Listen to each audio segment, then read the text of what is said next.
This is my Neptune Twinkle Dragon Scale Resin tutorial in our Stone Edge mold.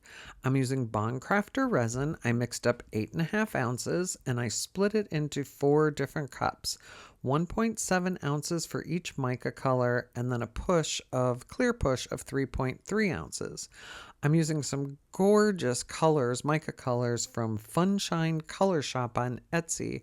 I've never worked with such great colors. One is Twinkling Neptune. I did 7 scoops in the 1.7 ounces of resin. The next one is Twinkling Silver Star, 7 scoops in 1.7 ounces. And then Angel Wings, 7 scoops in 1.7 ounces. I waited till the resin was about 32 to 33 degrees Celsius to pour, and it's a pretty easy pour.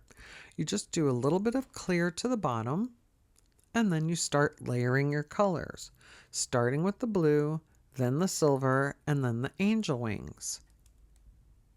These colors are all from Petra Youngblood. I think that's how she says her name, but this is the US version of her shop and her colors, so you don't have to pay overseas shipping. And honestly, I've never seen such beautiful silvers. It's true silver, not grays or grayish black. It's a twinkling silver, as you'll see in the finished result. There I'm just putting a little bit of the clear on top of the colors. Then I'm layering the Neptune in again, Twinkling Neptune, then the Twinkling Silver Star, and then the angel wings, and then the clear. I repeat this process 3 times. You don't have to do it 3 times.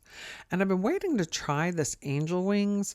I think that it was a little too much. I don't know what's in that powder that sank to the front. I've been using Pearl X Micro Pearl for my other pours, and I think I do like that one better, although the results here are pretty. And I'm just scraping out a little bit of the excess. Isn't that blue beautiful? I have to go back and see what other twinkling colors they have in their shop. And these are very true to color as well.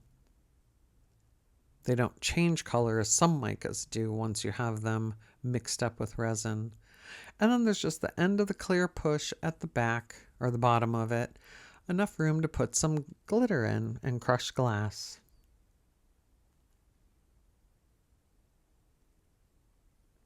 And then you just wait for the magic to happen.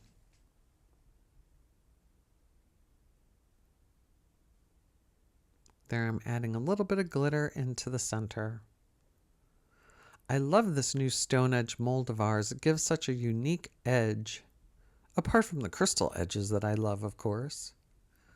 And there's a bit of a time lapse. And now it's time to demold. Looks great on the back. And it looks equally as good on the front. That Twinkling Neptune and Twinkling Silver Star sure looked great together. Can't wait to try more colors.